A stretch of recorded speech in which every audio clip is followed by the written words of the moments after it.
risk factors. So we know that there are brain structure and function differences in children with ADHD and without ADHD. So again, this has to do with areas of the brain that process dopamine. So those areas of the brain are smaller in children with ADHD. And what they also show, in terms of function, is that the frontal lobe, right, the part of your brain that's responsible for things like impulse control, making decisions, planning, staying organized, a lot of the stuff that seems to be related to symptoms in ADHD, that children with ADHD, those parts of their brain don't seem to work as well, right? If you give them tests of executive function, right, so tests that utilize that part of the brain, children with ADHD do worse. Right? But one thing that's important to know when you think about cause and effect or what direction the relationship's going is, we don't necessarily know which children are definitely going to develop ADHD. Even if, let's say, both of your parents have ADHD, that doesn't necessarily mean that you're going to develop it. So we can't study children necessarily before they develop the disorder. How do we know when those deficits exactly develop? Okay? Psychological factors. So again, children with ADHD tend to have more negative interactions with their parents. So while these kinds of family characteristics, kind of similar to what she was saying about being raised poorly, those do not cause ADHD. Depending on the parent-child interaction, the way the parents, family functioning, etc., those can contribute to either the onset of ADHD symptoms or the worsening of symptoms that are already there. All right, don't get freaked out on this graph. All right, so let's look more closely at one particular study that was looking at brain differences in children with and without ADHD. So researchers at the NIH did a study where they tracked the developing brain of children who had ADHD and then compared them to children who did not have ADHD, right? So we always have to have a control or comparison sample. What they did was they followed these kids over 5 or 10 years, so a decent chunk of time in their lives when their brains were developing a lot, and then they did structural MRI scans, right? So they took pictures of their brain every 1 to 3 years to see over the course of time how do children with ADHD versus children without ADHD, how do their brains develop?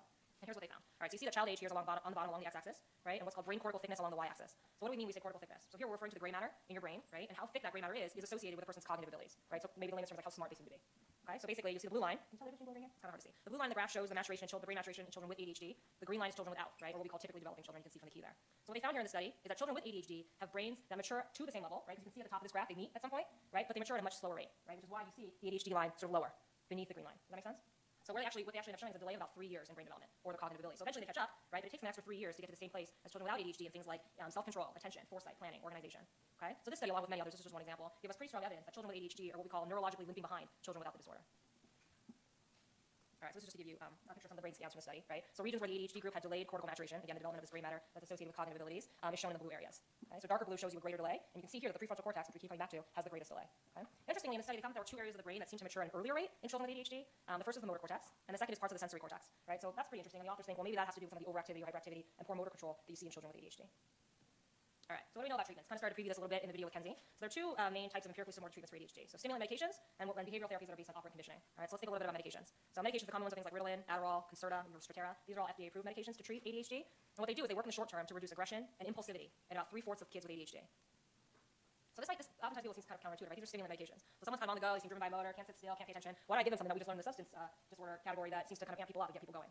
So paradoxically, what you actually find is that stimulant medication helps boost these levels of dopamine in the brain, right? Which you might remember from substance use disorder chapter, right? Which moves kids closer to normal levels because kids are low on dopamine. Remember we just talked about in that last study, the dopaminergic areas of the brain are smaller in children with ADHD. So for some reason, even though they're very hyperactive, giving them the stimulant medication boosts them to closer levels of normal for dopamine, and that seems to calm them down. Increases their attention, reduces distractibility, reduces hyperactivity, etc. Also important to know is anytime we think about medications is that there are side effects, right? So some common side effects that you see in children who are taking stimulants, and these are very carefully titrated, by the way. They're not just like every child gets the same dose. Children start off on very, very low doses until you see if it's effective. Sometimes I can also tell you for sure if you think a child has ADHD, the stimulant medications seem to help because they work for 3/4 of kids with the diagnosis. And then you slowly titrate them up to the level that seems to work for them if it starts to work. So things like decreased appetite, that's a really common side effect in kids with ADHD who are taking stimulant medication, weight loss, right? So there's something about that they get hungry as the medication wears off.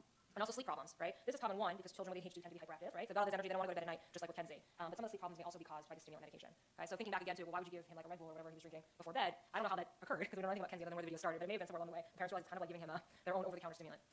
Right? And a question that commonly comes up when we think about these medications, I'll get to you in 1 second, is parents are worried because their children's brains are still developing. Again, this is one reason you very carefully and slowly titrate these medications with kids because it's going to have effects on their broader system. You don't just get to only attack the dopaminergic areas of the brain, right? It's going to spread throughout the whole brain, the whole system when you take any kind of medication. So a lot of times you hear parents say, I'm really worried my kid's going to get addicted. I'm worried my kid's going to develop some sort of drug abuse or dependence from taking too much Adderall. What's going to happen? There's not very much evidence for that. There's actually more evidence that kids who have ADHD who take stimulant medication are less likely to develop substance use disorders later in life. Yeah. So given that all these stimulants are dopaminergic, have there been treatments that look into using L-dopa or dopamine precursors It's like more directly just addressing dopamine in itself? That I don't know. That's a great question though. I don't know. Like, do you know? Yeah, sorry. You can ask Professor Craig. I don't know if she knows either, but maybe that's an honors thesis waiting to happen or a career waiting to happen. All right, psychological treatments also seem to help. Also previewed in this video of Kenzie and his mom, right? So things like parent training, also what we call classroom management techniques, right? This is really common. I picked one that just looks really fun. This maybe for a younger child, but you make a reward chart, right? You very simply do behavior modification techniques. So you say to the kid, all right, I don't know if this when I reach my goal of blank number of stars, my reward will be. You work with the child. The reward should be reasonable. I always have to tell parents, like, don't tell your kid you're going to get an Xbox if he makes it through the whole week and like doesn't get out of his chair at school, right? But like small rewards, so the children start to learn that they want to get those rewards. Right? It's all about positive reinforcement. So you start paying less attention to the negative things, the things you don't want to do, and you reward the behaviors you want. And this is very effective. What you see over time is that children really want those rewards and they get very used to doing the behaviors that get those rewards. All right, so let's look at some research that compared these different treatment options, okay? So the MTA study is a very, very big, famous study. It stands for Multimodal Treatment of Children with ADHD Study, commonly called MTA. It is a really big study. It enrolled about 600 kids who were diagnosed with ADHD and followed them over 14 months. And what they did was they separated them into 4 different treatment categories because they wanted to compare which treatment seems to be most effective for kids with ADHD. These kinds of studies are called randomized control trials, right? Meaning it's a study that compares different treatments to see which ones work. So one of the sites was Berkeley, headed up by our very own Steve Hinshaw. If you've taken developmental psychopathology with him, you may know that he is a world-renowned ADHD researcher. All right, so researchers compared these 4 treatment groups. So first, they looked at what was called community-based care. So these are basically the typical, you enroll a quarter of the kids who are just getting whatever the standard treatment would be in the community, right? So maybe they're being overseen by a psychiatrist, maybe they're getting some meds, maybe they're getting some therapy. It's kind of a mix of things. Okay? So secondly, they looked at behavioral treatment alone. So this was very individualized treatment that was tailored to the child. You're working with a family, you're doing these, Steve has done a lot of these summer camp interventions, very intensively focusing on just on this behavioral piece we just talked about and modifying behavior. Third group was medication alone, right? So this was more than what they would be getting in the community. So again, you're carefully titrating, but the children who are in this condition, because they're in the study, are getting particularly individualized and very intensive follow-up constantly to make sure that the medication they're getting is the right dose, to titrate it, to get it to the right level. And then lastly, a combined medication plus behavioral treatment where they got both of the last two. So the intensive medication and the intensive behavioral interventions. So what did they find? This graph always seems a little bit scary, but they're not. Okay, so this graph shows decreases in symptom scores across the 14 months of the study. Okay, so you can see symptom scores are up and down on the y-axis, and the month of the treatment all the way up to 14 is on the x-axis, right? So what you want is a lower score, because that indicates fewer symptoms, right? So the lower the number along the y-axis, the lower the overall line, the better the child was doing over time, okay? So what do you see from this, right? Is that children who were in the community care condition, which is the highest line, that blue line, right? Where over time, they were still showing decrease in symptoms, which is great because they were getting treatment, right? They were showing the least gains, followed by children in the behavior treatment only, then medication only, then combined. Okay, so what they found was that everybody got better, but which group you're in determined how much better you got and how big that difference was. Did you have a question? Yeah, how they scored it. Was it self-reported kids, or was it them actually just reporting on the symptoms? Yeah, that's a great question. So he's asking, well, where do these symptom scores come from? I'm just showing you this one graph. They actually did like a multi-method reporter thing. So they're asking teachers, they're asking parents, they're asking kids, they're asking physicians. They did a very comprehensive, like, let me get lots of reports so that I know that my symptom score, and there are lots of different measures. So I know that my symptom scores, when aggregated, actually reflect change. Yeah, thanks. Other questions before I explain a little further? Yeah. So, a lot of people in low-income communities tend to get diagnosed with ADHD. Is that environmental, or is that because of mental health care professionals don't really understand how particular? That's a great question. So William is asking, what I've heard is that people in low-income communities tend to be diagnosed at higher rates than maybe the average person. And so is that because people don't understand, the stressors that those kids are in, or is there actually something about that group that seems to predisposed them? So there's lots, just from talking briefly about etiology, there's lots of stuff that's involved. So some of it's genetics, some of it's environment, right? Now, typically what you see, unfortunately, in poor communities is things like maternal care or substance use or like fetal environment are not as great. So maybe you're also increasing the chance of things like low birth weight, which is a risk factor, maternal smoking, risk factor. People in low-income communities don't have the best, even like the cleanest air. Right? There's a ton of studies out there showing that people in low-income communities have higher exposure to environmental toxins. Like, there's all kinds of things that can impact. And again, some of it's behavioral, right? Some of it has to do with like the parenting strategies, how much monitoring there is of kids. So parental monitoring is just like how much is someone watching you and telling you what you're doing is not working. So some of that is true, but it's not just because they're dealing with conditions of poverty. Right? There's all kinds of things that are related to living in a low-income community that seem to put kids at higher risk. All right, so just to summarize, right, when we go back to these boxes, what we find is that combined treatment's the best, followed by this intensive medication, followed by intense behavioral, followed by community care. Okay, and this is after the 14 months of the study. Well, they've been following these kids for years and years and years, right, all the way up through like 8, 10, 12 year follow-ups, and they just finished 8. So let's look at some of these longer-term follow-ups. Like, okay, that's great. Over 14 months, these kids really seem to make a lot of gains. Where do they end up a few years after that? So, unfortunately, what we find is a lot of these gains are lost by the 3, 6, and 8 year follow-ups, right? Is that kids are doing really well after 14 months, but even by the 3 year, and these are maintained, all the groups ended up being the same, right? And what they actually found is that medications, because those seem to be the most helpful, right? Medications intensively followed by this combined medication and behavioral treatment, that they seem to help in the short term, but the gains don't last once they're not in the study, right? And so this actually really helps to point out this idea that this intensive medication treatment, which is generally impossible if you're not in this kind of study, right? Because insurance reasons, there's so many kids out there, treatment providers aren't able to give this kind of detailed care to every child with ADHD, but that also seems to lose some of those gains over time. Yes. Say that again? Yeah, so it was supportive, but the idea was at the end of 14 months, these kids went back to their standard community care. So they had this 14 months of whatever category that they're continuing their treatment as usual. They were doing the intensive behavior, the intensive medication, or intensive behavioral and medication. And then what we found is over time, they made all these gains, right? Those symptom scores started to go down. But what you found over time is that at 3, 6, and 8 years after that study, everyone is basically doing the same. So the gains that they made, it doesn't necessarily mean they're getting worse, but no one's going to continue to get better. You don't see that the combined kids, that they were able to maintain those gains when they were no longer receiving that intensive treatment. They went back to receiving regular treatment in their community. Yeah, so it does support that treatment, but only if it continues. So couldn't these fortunes be equal also because of the catching up, like you was on graph earlier, where it's not that the benefits of the treatments are going away, but rather the ADHD is able to catch up to Sure. like more normal levels of That's a great point, except all 4 of these groups have kids with ADHD, right? So having that brain lag, children in all of those groups have that brain lag, right? So really the difference between them is which treatment condition they're in. Does that make sense? Like regardless of whether or not you're getting community care or the intensive behavior or the intensive medication, you're still 3 years behind kids who don't have the disorder. But we still at 14 months found this difference between them. Does that make sense? Yeah, I guess my thing is that if you were to look at them maybe like 10 years later, Sure. then aren't kids who have ADHD 10 years later more similar to people who don't? Oh, I got you. You're thinking about in relation to comparison kids. Yeah, so this is just comparing the 4 treatment groups. These are all, like, imagine these are boxes. These all have kids with ADHD in them. And in terms of, so they do catch up, but they still continue to show deficits. And this study was really about which of these treatments is the most effective, or where should we target interventions for kids who have ADHD. Yeah, great question. Sorry, I didn't understand it first.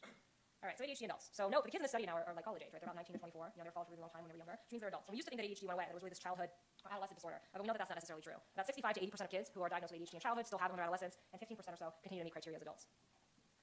All right, so there's another external, I'm not going to get to finish this, so we'll just do a few more minutes and I'll still let you out of time. So there's another externalizing disorder I didn't mention, right, that also overlaps with symptoms of ADHD, right, and that's conduct disorder, right? We also see high comorbidity, and your book goes into more details about the numbers related to that.